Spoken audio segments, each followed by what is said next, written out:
Assim, ao Rei eterno, imortal, invisível, Deus único, honra e glória pelos séculos dos séculos. Amém.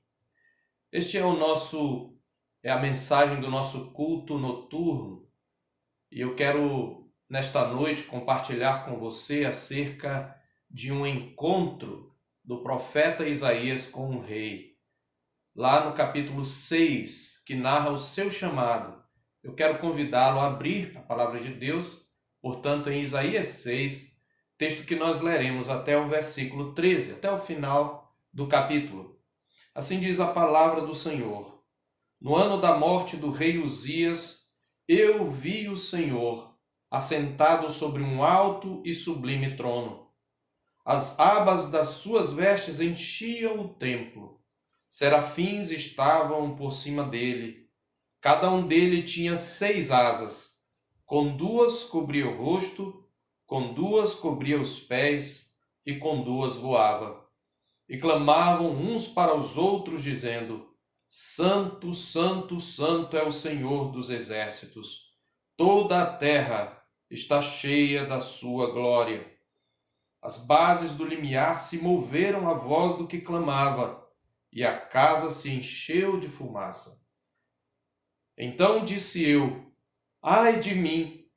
Estou perdido, porque sou um homem de lábios impuros, habito no meio de um povo de impuros lábios, e os meus olhos viram o Rei, o Senhor dos exércitos. Então o serafim voou para mim, trazendo na mão uma brasa viva que tirara do altar com uma tenaz. E com a brasa tocou a minha boca e disse: Eis que ela tocou os teus lábios. A tua iniquidade foi tirada e perdoado o teu pecado. Depois disto ouvi a voz do Senhor que dizia: A quem enviarei? E quem há de ir por nós?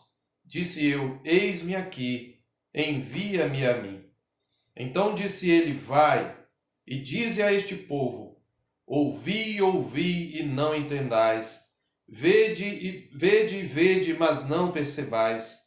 Torna insensível o coração deste povo, endurece-lhe os ouvidos e fecha-lhe os olhos, para que não venha ele a ver com os olhos, a ouvir com os ouvidos e a entender com o coração, e se converta e seja salvo. Então disse eu: Até quando, Senhor?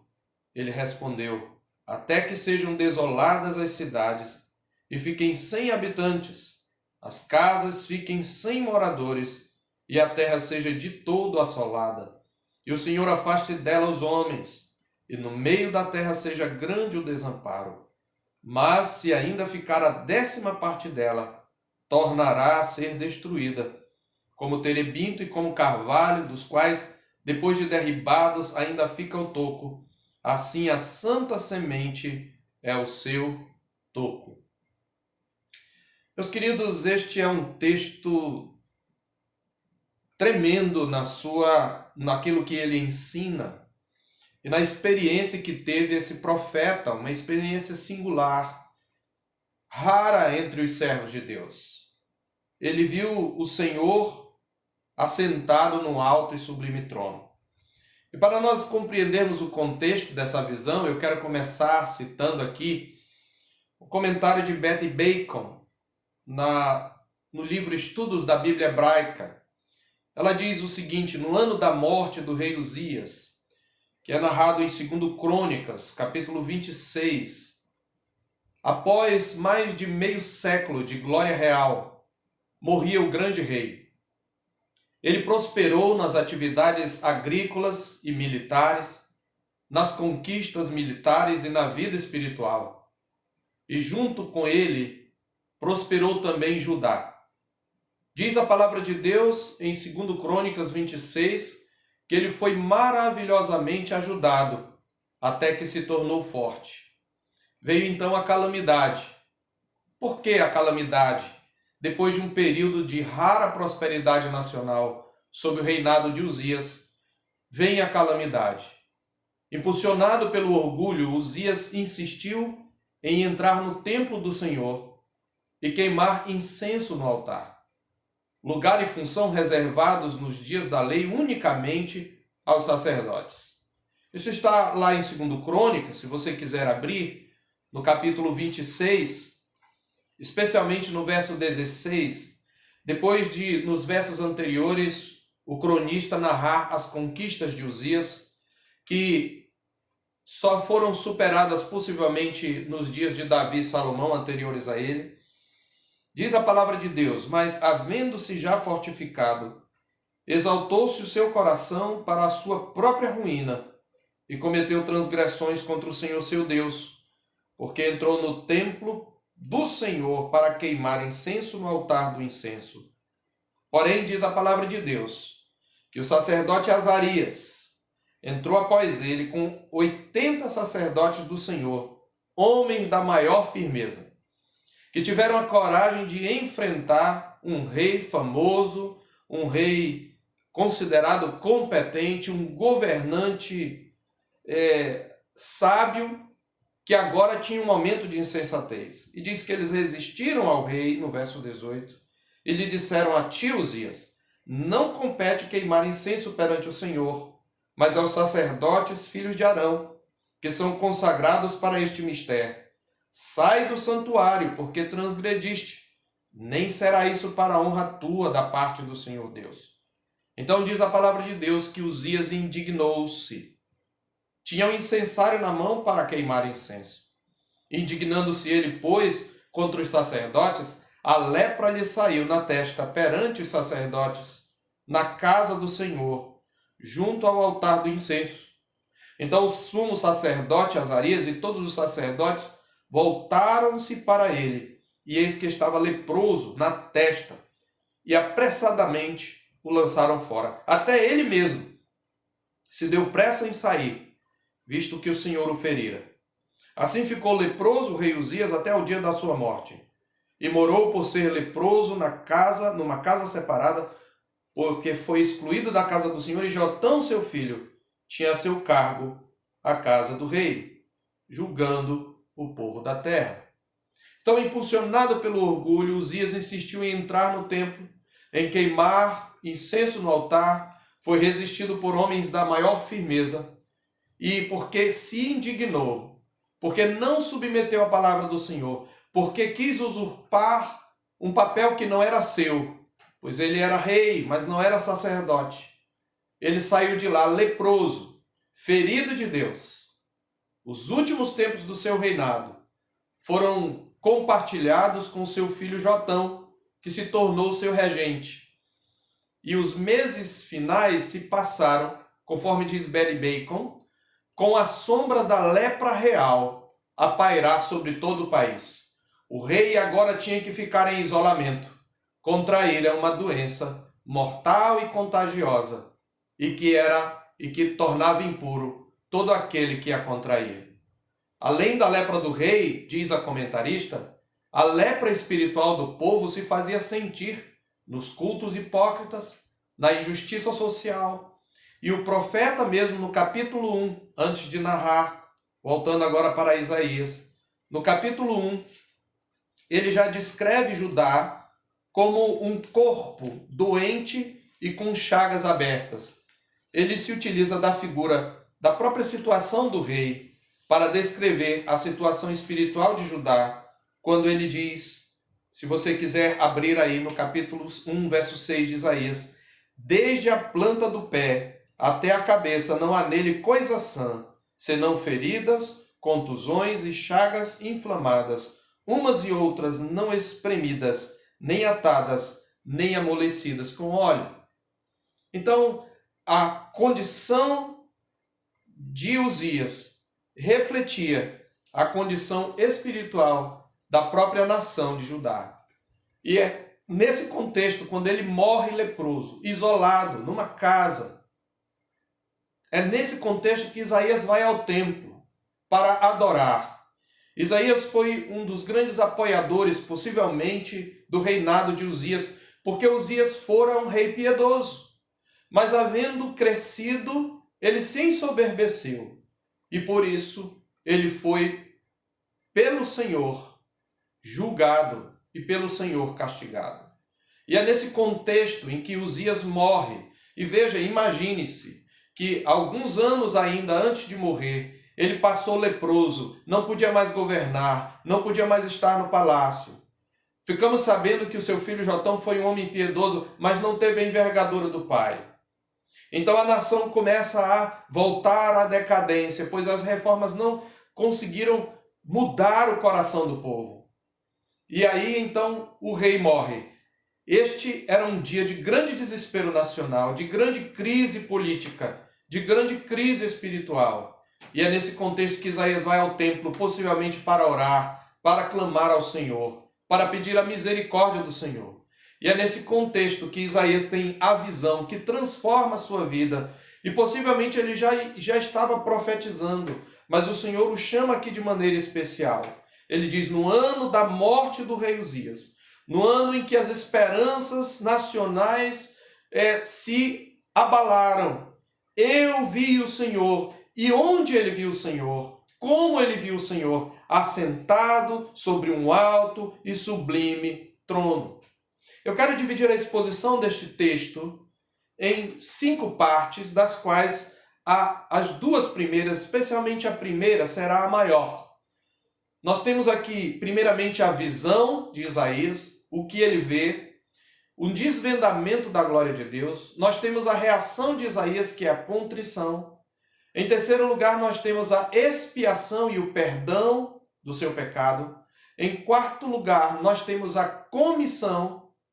E em quinto lugar, nós temos a dedicação ou a consagração de Isaías para o serviço, para o ministério profético.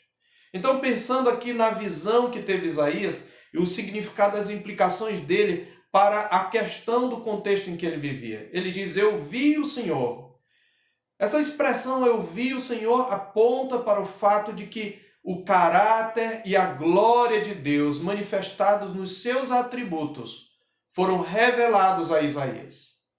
E muitos aspectos do caráter de Deus são destacados nessa visão.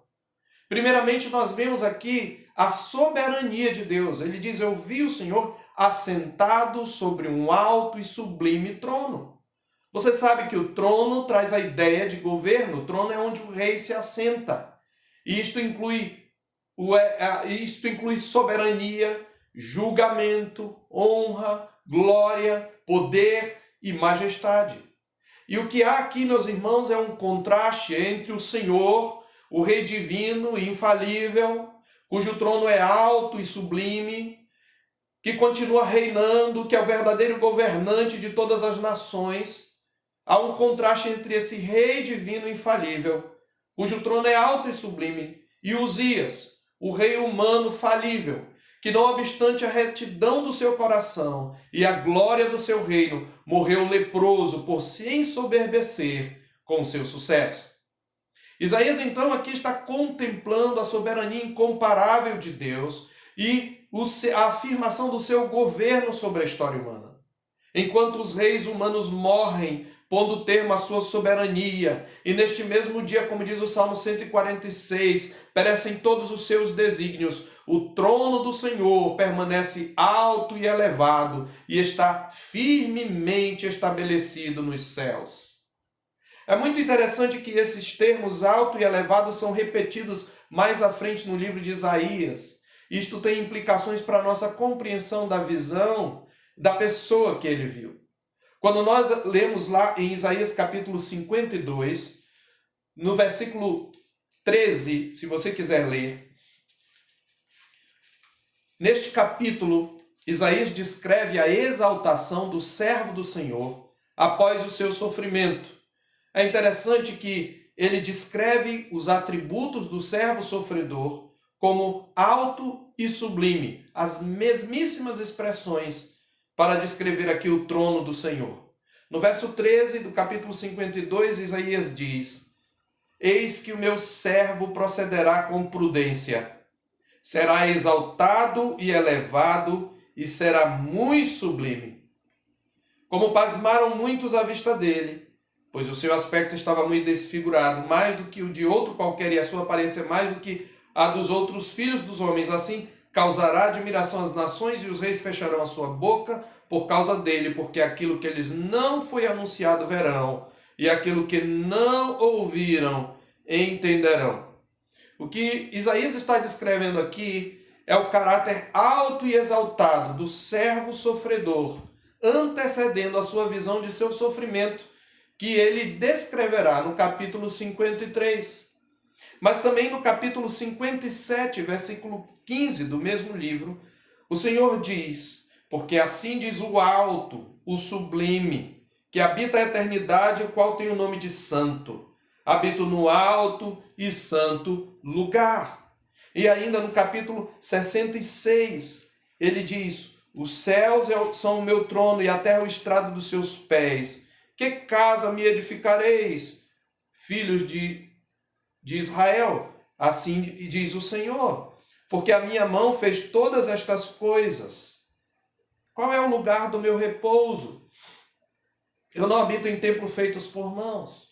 Embora Isaías tivesse uma visão do Senhor no templo, a majestade do Senhor era tão grandiosa que enchia o templo.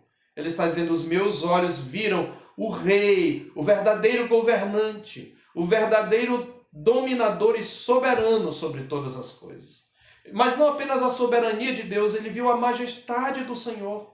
Isto é descrito na visão das vestes do Senhor. As abas das suas vestes, ele diz, enchiam o templo. A palavra Senhor traduz a palavra hebraica Adonai, que é um plural majestático apontando para o senhorio e a soberania majestosa de Deus. Essa palavra templo, na verdade, originalmente significa palácio e referia-se ao salão principal ou à sala de recepções de um palácio real, como está escrito em 2 Reis, capítulo 20, verso 18. Aqui se trata da nave principal do templo, apontando o templo como palácio de Deus. Curiosamente, meus irmãos, este foi o mesmo lugar que Uzias profanou e onde ele contraiu lepra como consequência. E nesta visão, o santuário e o trono celestiais estão unidos ao santuário terreno, mostrando que Deus reina nos céus e na terra. Toda a imagem de vestes esvoaçantes, de vestes reais, enchendo aquele palácio, aquele templo, transmite a ideia de soberania e majestade e plenitude em movimento. Mas ele tem uma visão aqui também da santidade de Deus, e este é o atributo mais proeminente, porque ele é mencionado 3 vezes. Diz a palavra de Deus que ao redor e por cima de Deus havia seres de fogo. A palavra serafins vem do verbo saraf, que significa queimar, arder, está ligado a fogo. Eram seres flamejantes, que voavam por cima do Senhor e que tinham 6 asas, com 2 cobriam o rosto cada um, com 2 cobriam os pés e com 2 voava. É muito interessante isto, porque este ato de cobrir os olhos, esses seres são santíssimos, são puríssimos.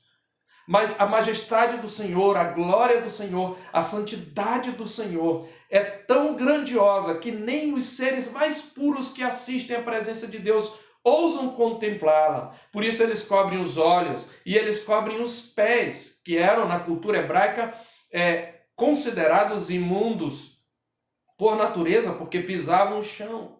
E esses seres puríssimos estão demonstrando sua completa reverência e o seu temor. Mas também com 2 eles voavam, e o verbo aqui traz a ideia daquele bater da asa semelhante ao do beija-flor, que voa para cima, para baixo, para frente e para trás, dando a ideia de que eles estão prontos e para executar as ordens do Senhor com muito fervor. E a tríplice repetição do adjetivo santo tem uma conotação superlativa: santíssimo, acima de todos é o Senhor. No Antigo Testamento, a santidade é o atributo mais peculiar de Deus e diz respeito a tudo sobre Deus que o separa da sua criação. Nós temos primeiro aqui uma descrição da sua santidade majestosa, como diz Herman Bavinck, aquele atributo dos atributos de Deus, que o torna totalmente outro em relação a todos os seres do universo, e diante do qual todos têm que se prostrar. Mas também se refere à sua perfeição moral, à sua santidade moral, à sua retidão, à sua conduta pura. Esse conceito de santidade do ser de Deus o coloca em gritante oposição aos ídolos, que são obras das mãos de homens, e, portanto, inúteis. Deus, ao contrário daqueles, é incomparável. Por isso, o tempo todo, a partir do capítulo 40, Deus vai dizer: a quem me comparareis para que eu lhe seja igual? Mas esta santidade absoluta de Deus também, ela é tão grandiosa que ela produz nos serafins esse temor reverente e esse serviço fervoroso. E em todo o livro, meus irmãos, de Isaías, a santidade de Deus está marcada por um contraste também com a pecaminosidade do povo, na qual agora Isaías se inclui no verso 4, como veremos. Tal santidade do povo que Deus exigia, ele dizia: sede santos, porque o Senhor vosso Deus é santo. Eu, o Senhor vosso Deus, sou santo. Está lá em Levítico 11, 44, 45 e capítulo 19, verso 2. Deus era santo, é santo e exige do seu povo santidade. E esta santidade do povo era derivada, enquanto a de Deus é inerente. Ela estava ligada ao chamado para ser o povo peculiar de Deus, o qual trazia consigo uma exigência de pureza e retidão a fim de servi-lo. A santidade, portanto, tem um aspecto tanto ético de pureza quanto funcional de serviço. E isto se vê neste texto, porque Isaías é tomado por uma forte convicção de pecado pessoal e coletiva diante da visão do Senhor, como ainda veremos. E mais tarde, atendendo à convocação, apresenta-se para a missão profética. Nós vemos ainda nessa visão o poder do Senhor. Ele é chamado pelos serafins de Senhor dos Exércitos. Ou seja, ele é o rei guerreiro, poderoso, que comanda todas as forças. Esta palavra exércitos tanto se refere a exércitos de homens, como exércitos de anjos, e era também um termo usado para os astros do céu. Ele é aquele que comanda todas as forças, sejam humanas, sobrenaturais ou cósmicas. Este título afirma, meus irmãos, portanto, o governo universal de Javé, que abrange cada força ou exército, tanto celeste quanto cósmico ou terreno. Ele opera com os exércitos dos céus e não há quem possa lhe dizer que fazes. Ele tem todo o domínio, o governo absoluto do universo. Ele é o Todo-Poderoso. É isto que Isaías vê. Ele vê ainda a glória do Senhor, diz o verso 3. Toda a terra está cheia da sua glória, que aqui significa riqueza, dignidade, beleza, esplendor. A referência à glória de Deus, enchendo a terra aponta tanto para a posição de honra de Deus, como rei sobre a terra, como para a sua atividade libertadora e salvadora, pela qual ele realiza a salvação até os confins da terra, o que para os hebreus era uma função do rei como soberano. A terra está cheia com a própria realidade da presença autorrevelada de Deus, de maneira que as pessoas possam vê-la em sua glória e compartilhar dela. E esta manifestação da glória salvadora de Deus tem dois aspectos na Bíblia, dois aspectos importantes. Primeiro, nós sabemos pela revelação das Escrituras que essa glória, a revelação dessa glória se cumpriu plenamente no seu ungido, no seu rei messiânico em Cristo, que manifestou claramente a glória do Pai. É isto que João diz lá no capítulo 1, versículo 14 do seu Evangelho. E o Verbo se fez carne e habitou, tabernaculou entre nós, cheio de graça e de verdade, e vimos sua glória, glória como do unigênito do Pai.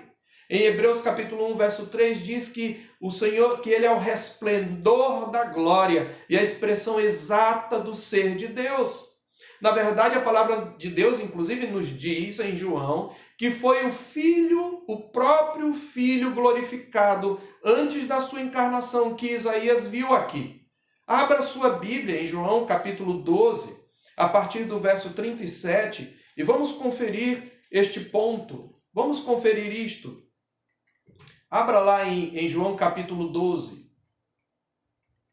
Capítulo 12, versículo 37.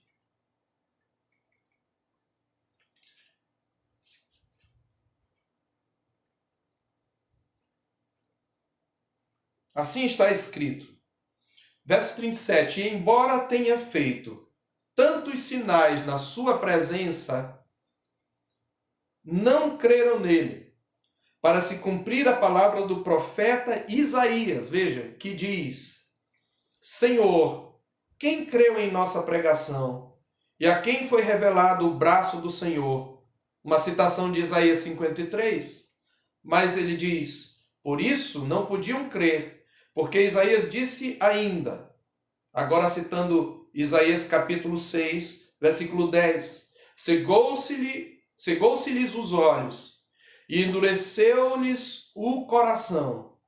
Cegou-lhes os olhos e endureceu-lhes o coração, para que não vejam com os olhos, não entendam com o coração e se convertam e sejam por mim curados.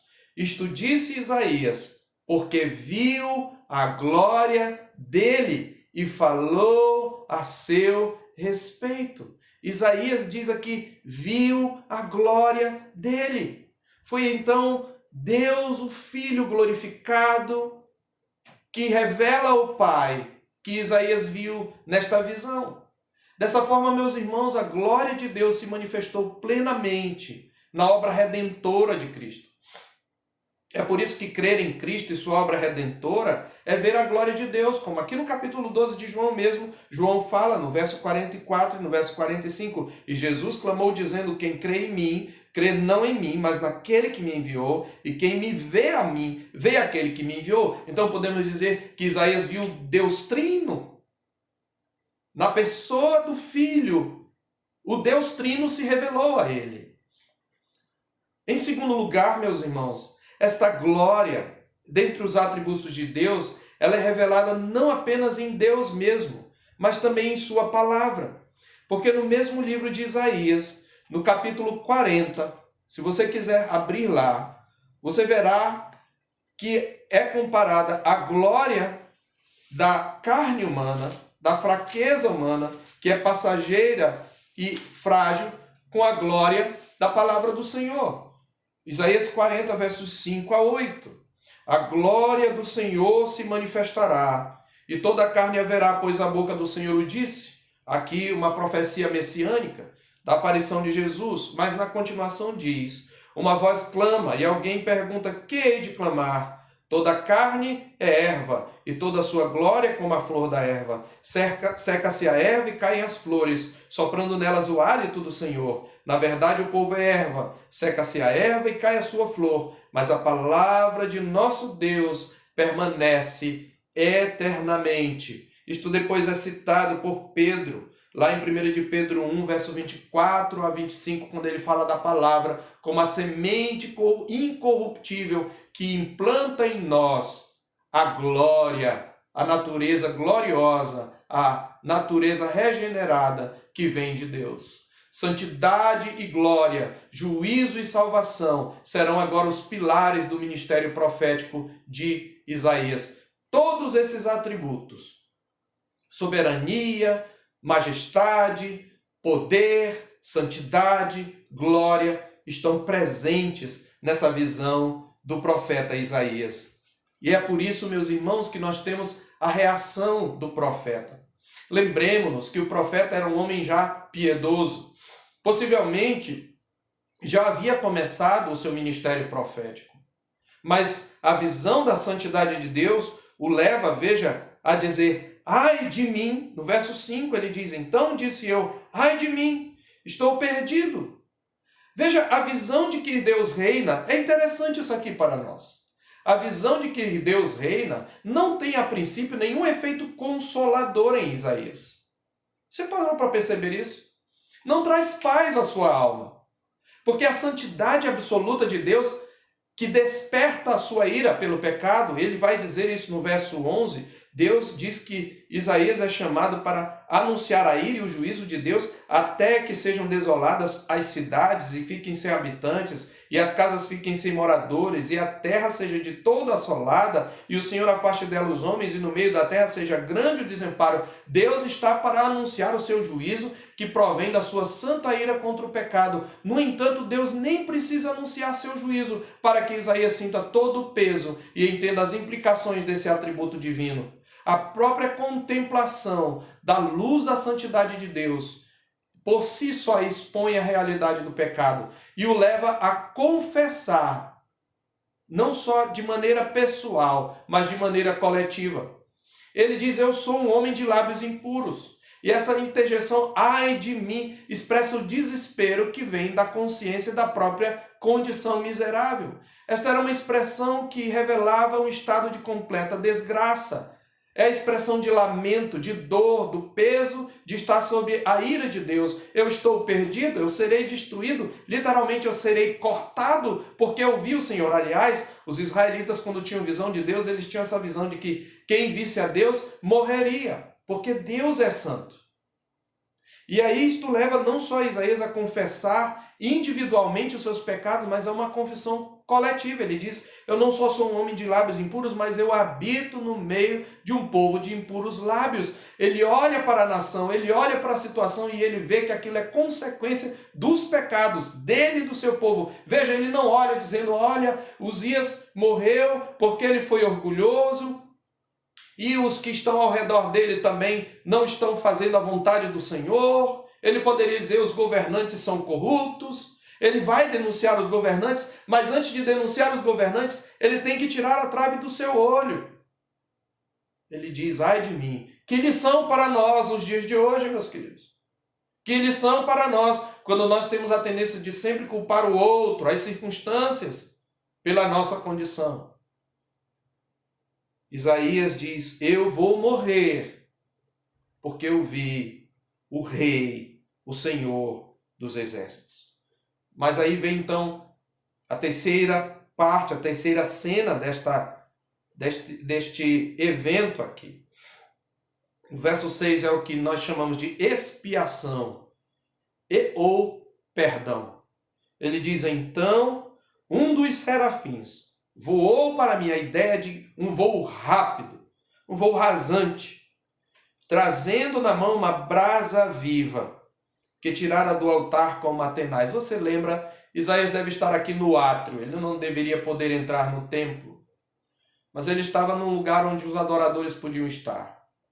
E você sabe que antes de entrar no templo tinha o altar dos holocaustos, onde todos os dias tinha que queimar um cordeiro pela manhã e outro à tarde, trazendo a ideia da expiação, da reparação, de uma vítima inocente que sofreu a ira no lugar do povo de Deus, para que o povo de Deus pudesse seguir vivo. Então é desse altar, do holocausto, desse altar de onde o cordeiro foi sacrificado, que o anjo tira uma brasa, e esta brasa toca o altar. A ideia de uma brasa tanto traz a ideia de um juízo escatológico de Deus sobre o profeta, mas um juízo que destrói seus pecados sem destruir o pecador, como também o conceito do sacrifício, e aponta, nós sabemos para onde, para o sacrifício do Cordeiro de Deus, que tira o pecado do mundo. A tua iniquidade foi tirada e perdoado o teu pecado. Não é isso que Jesus veio fazer? Tirar as iniquidades do seu povo? Então ele podia ter a certeza de que daquele fogo do sacrifício, do juízo divino sobre o seu substituto, sobre o Cordeiro inocente, vinha o perdão dos seus pecados. E então, em quarto lugar, nós temos a comissão. Depois, agora purificado, tendo seus pecados perdoados, no verso 8, ele ouve a voz do Senhor: a quem enviarei? Quem há de ir por nós? A pergunta do Senhor possivelmente é a sua corte celestial, mas ela tem o propósito de despertar nesse pecador perdoado o sentido da sua missão e o seu papel nos destinos da nação. E qual é o seu papel nos destinos da nação? Ficamos sabendo isso na quinta e última cena, que nós intitulamos consagração ou dedicação. Ele diz: eis-me aqui, no verso 8, parte B, envia-me a mim. E o Senhor Deus lhe dá dois propósitos para a sua missão. Ele tem que ir e pregar, primeiramente para ser um instrumento do juízo de Deus. Os versos 9 a 12 dizem isso. Vai, diz a este povo: ouvi, ouvi, não entendais. Vede, vede, mas não percebais. Torna insensível. Ele está dizendo para Isaías tornar insensível. Como que ele iria tornar insensível o coração do povo? É que a palavra de Deus também tem o efeito de endurecer o coração daqueles sobre quem Deus quer derramar a sua ira. Torna insensível o coração deste povo, endurece-lhe o coração, os ouvidos, e fecha-lhe os olhos, para que não venha ele a ver com os olhos, a ouvir com os ouvidos, e a entender com o coração, e se converta e seja salvo. Isaías, eu estou te enviando para endurecer o coração do povo. E o próprio Isaías disse, até quando, Senhor? Até quando ele vai ter o coração endurecido? O Senhor disse, até que a destruição venha, até que venha o cativeiro, até que as cidades sejam assoladas. Mas também, embora essa seja a primeira tônica do ministério de Isaías, ele é chamado para anunciar a salvação, para ser um instrumento da salvação que está aí descrita no verso 13. Mas se ainda ficar a 10ª parte dela, tornará a ser destruída. Mas veja o que ele diz no final, como terebinto e como carvalho, dos quais depois de derribados ainda ficou toco, assim a santa semente é o seu toco. Eu vou deixar só um toquinho, mas haverá um remanescente, uma santa semente que brotará de novo. Ainda que o juízo é a tônica maior, a salvação aqui está implícita.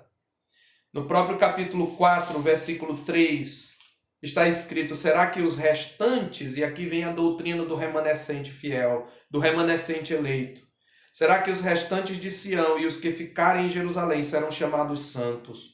Todos os que estão inscritos em Jerusalém para a vida, quando o Senhor lavar a imundícia das filhas de Sião e limpar Jerusalém da culpa do sangue do meio dela, com o espírito de justiça e com o espírito purificador. E ainda no capítulo 7, verso 3, disse o Senhor a Isaías, agora sai tu com teu filho, que se chama um resto volverá, ao encontro de Acás, que está na extremidade do aqueduto do açude superior, junto ao caminho do campo do lavadeiro, e diz-lhe, acautela-te, aquieta-te, não temas nem se desanime o teu coração, por causa destes 2 tocos de tições fumegantes, por causa do ardor da ira de Rezim e da Síria e do filho de Remalias. Porquanto a Síria resolveu fazer-te mal, bem como Efraim e o filho de Remalias. Mas ele diz que o Senhor Deus diz, isto não subsistirá. Aí também é usado o termo toco, mas especialmente no capítulo 11, esta mesma figura, embora a mesma palavra não seja utilizada, mas a mesma figura, ele diz, do tronco de Jessé sairá um rebento, e das suas raízes um renovo. Repousará sobre ele o Espírito do Senhor, o Espírito de sabedoria e de entendimento, o Espírito de conselho e de fortaleza, o Espírito de conhecimento e de temor do Senhor. Julgará com justiça os pobres, decidirá com equidade a favor dos mansos da terra. Ele está falando do rei messiânico. Ele é aquele que virá da santa semente. E nós sabemos quem é este rei. Esse rei que vai trazer salvação é o Senhor Jesus. Por isso João diz, Isaías viu a sua glória e falou dele. Jesus veio, morreu, e é interessante que nós falamos aqui que em Isaías 52 ele descreve a glória do rei, do servo do Senhor, dizendo que ele será exaltado e elevado e será muito sublime. Que temos aqui uma profecia antecipada da ressurreição de Cristo. Mas logo depois, no capítulo 53, ele descreve o sofrimento desse Cristo pelo qual ele traria salvação. E depois, no capítulo 61, ele vai descrever o ministério terreno de Cristo, quando diz, o Espírito do Senhor Deus está sobre mim, pelo que o Senhor me ungiu para pregar boa nova aos quebrantados, e enviou-me a curar os quebrantados de coração, e a proclamar libertação aos cativos, e a pôr em liberdade os algemados, e a pregoar o ano aceitável do Senhor e o dia da vingança do nosso Deus, a consolar todos os que choram, e a pôr sobre os que em Sião estão de luto uma coroa em vez de cinzas, óleo de alegria em vez de pranto, veste de louvor em vez de espírito angustiado, a fim de que se chamem carvalhos de justiça, plantados pelo Senhor para a sua glória. O Senhor Jesus lê esta profecia em Lucas 4, 18 a 19, e disse, hoje se cumpriu a escritura que acabais de ouvir. Ele é o rei que Isaías viu, e ele já subiu, ele já efetuou a purificação dos pecados, ele subiu a majestade de Deus nas alturas, e ele está reinando até por todos os inimigos debaixo dos seus pés. Ele falou, toda a autoridade me foi dada nos céus e na terra. Isaías agora podia entender toda a história à luz dessa visão da glória de Deus e dos seus atributos. Eu quero então concluir a nossa mensagem trazendo uma reflexão para você aqui, meu irmão, minha irmã. Você percebeu que o encontro com o rei certamente deu a Isaías a real dimensão do controle absoluto de Deus, absoluto sobre os rumos da história. Isaías entendeu que o destino da nação não dependia de Uzias. Por mais que ele fosse competente, um rei piedoso, Uzias não era ainda o ungido, o Messias prometido.